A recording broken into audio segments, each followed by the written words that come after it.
Alhamdulillah ala ni'amihi al-zahirah wal batinah qadiman wa hadithan ashhadu an la ilaha illallah wahdahu la syarikalah wa ashhadu anna muhammadan abduhu wa rasuluh allazi la nabiyya ba'dah amma ba'du.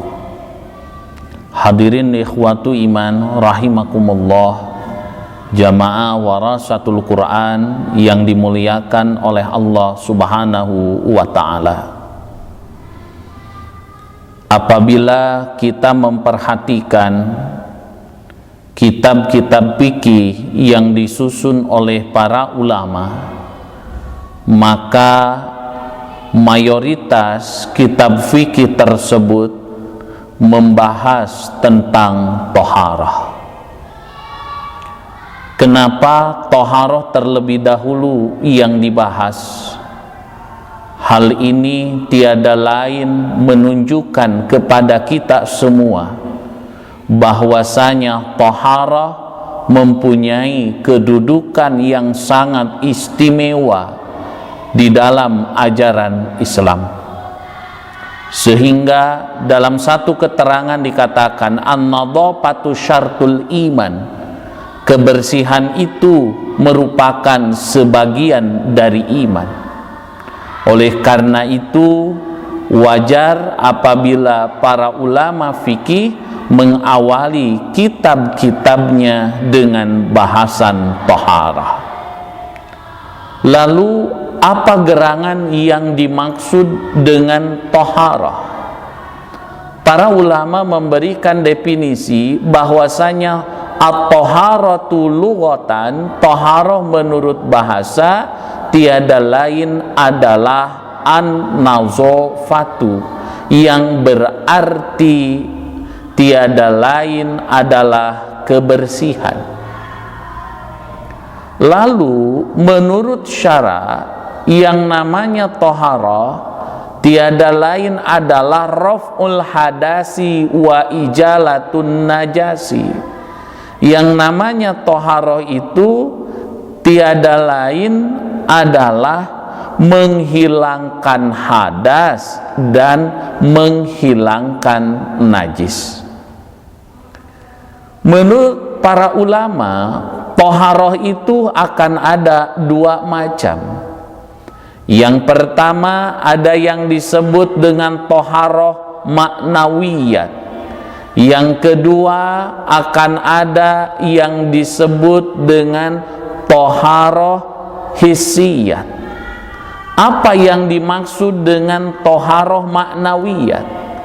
Toharoh maknawiyat itu berarti kita membersihkan akidah kita. Dari apa? Dari syirik.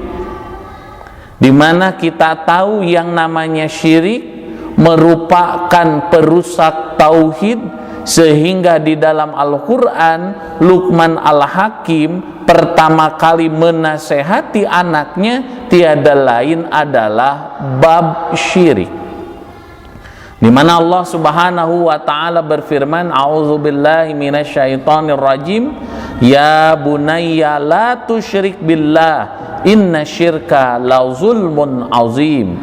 Wahai anakku, janganlah engkau berbuat syirik, janganlah engkau menyekutukan Allah, karena sesungguhnya itu merupakan dosa kedoliman yang sangat besar.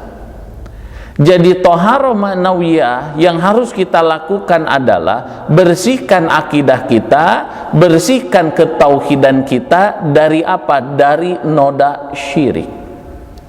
Lalu bersihkan juga yang namanya ibadah kita. Dari apa? Bersihkan ibadah kita dari yang namanya bid'ah. Karena kita tahu yang namanya bid'ah di dalam beragama inilah yang begitu luar biasa membahayakan. Sampai Nabi SAW ingatkan kepada kita semua Man amila amalan laisa alaihi amruna fahuwa raddun. Barang siapa yang beramal satu amalan yang tidak ada perintahnya dari kami, fahuwa raddun, maka amalan tersebut itu ditolak. Kenapa ditolak? Sebab Allah, sebab Rasul tidak pernah memerintahkan. Lalu apa yang dimaksud dengan bid'ah? Bid'ah itu tiada lain adalah menambahkan atau mengurangi ajaran syariat. Kalau secara bahasa bid'ah itu kan sesuatu yang baru, dan menurut istilah itu tiada lain adalah kita menambahkan sesuatu atau mengurangi sesuatu dalam ajaran Islam. Sehingga Imam Malik bin Anas pernah berkata di dalam salah satu qaulnya, beliau mengatakan manibtada'a fil islami bid'atan yaraha hasanatan. Barang siapa yang melakukan kebid'ahan dalam Islam, lalu dia pandang bid'ah ini adalah perkara yang baik, faqad za'ama anna Muhammadan khana risalata. Berarti dia mempunyai keyakinan bahwasanya Nabi Muhammad sallallahu alaihi wasallam itu sudah berkhianat terhadap risalah Allah. Apa bukti Nabi Muhammad sudah khianat terhadap risalah Allah? Dia tambahkan dalam urusan syariat dan dia kurangi dalam urusan syariat, padahal Allah Subhanahu wa taala berfirman, a'udzubillahi minasyaitonir rajim, al-yauma akmaltu lakum dinakum wa atmamtu alaikum ni'mati wa raditu lakumul islam madinah. Maka berdasarkan ayat itu,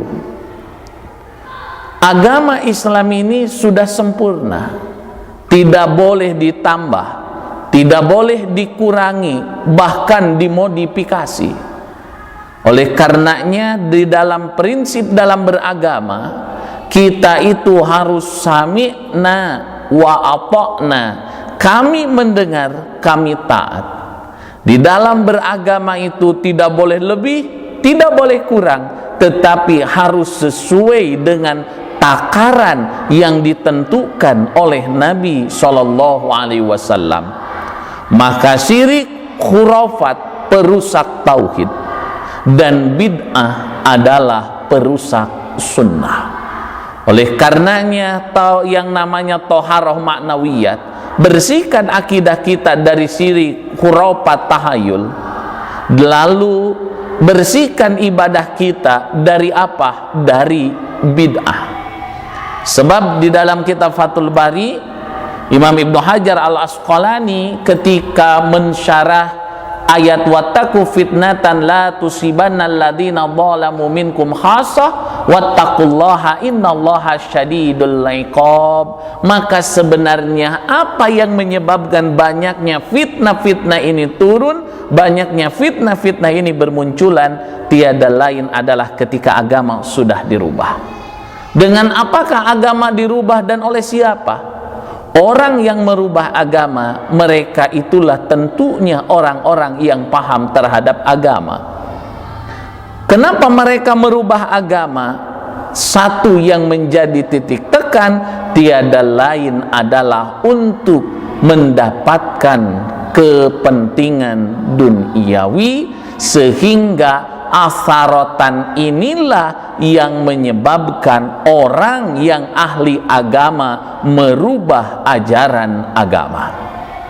Dan Ibnu Hajar memberikan keterangan bahwasanya al-asaratu, yang namanya asarah itu tiada lain adalah al-ikhtisasu bihadin dunyawiyin, ketika pola pikir hanya sekedar urusan duniawi.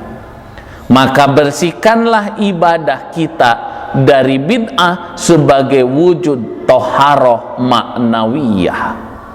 Dan yang ketiga tiada lain adalah bersihkan akhlak kita dari berbagai macam akhlak-akhlak tercela, karena memang puncak daripada seseorang dalam beragama tiada lain adalah dengan akhlakul karimah yang dimiliki. Hadirin jamaah warasatul Quran yang dimuliakan oleh Allah, itulah yang dimaksud dengan toharoh ma'nawiyah. Lalu apa yang dimaksud dengan toharoh hissiyat? Yang dimaksud dengan toharoh hissiyat tiada lain adalah kita membersihkan diri kita dari hadas dan najis. Maka nanti berdasarkan keterangan ini ada dua hal yang harus kita bersihkan secara hissiyat. Yang pertama itu membersihkan diri dari hadas, dan membersihkan diri tempat sholat dan yang lainnya dari apa? Dari najis. Itulah yang disebut dengan toharoh hissiyat. Maka di dalam toharoh hissiyat ini maka akan membutuhkan kepada alat untuk bersuci. Maka alat toharah ini akan ada dua macam. Yang pertama adalah air. Allah Subhanahu wa taala berfirman, "Wa yunazzilu 'alaikum minas sama'i ma'an liyutahhirakum bihi." Dan dialah Allah Subhanahu wa ta'ala yang telah menurunkan air hujan dari langit, liyutahhirakum bihi, agar kalian bisa bersuci dengannya. Dan yang kedua, alat toharah itu tiada lain adalah apa? Yaitu tanah. Makanya kata Allah Subhanahu wa ta'ala, "Fatayammamu sha'idan thayyiban." Maka bertayamumlah kalian itu dengan debu yang baik. Maka dalil ini menegaskan bahwasanya tanah menjadi alat toharoh yang kedua setelah air. Maka berdasarkan jenis alat untuk bersuci inilah nanti di kemudian hari macam-macam bersuci itu ada beberapa macam. Maka air digunakan untuk wudu, 2 untuk mandi, 3 untuk menghilangkan najis. Yang kedua, tiada lain adalah tanah, digunakan untuk tayamum dan juga digunakan untuk menghilangkan najis. Oleh karenanya pada kesempatan ini dapat kita simpulkan toharoh berarti bersuci, yaitu mensucikan diri dari hadas maupun najis. Toharoh ada dua macam, ada toharoh ma'nawiyat dan ada toharoh hissiyat. Dan alat bersuci pun demikian, ada dua macam, ada air dan tanah. Demikianlah yang bisa disampaikan pada kesempatan kali ini.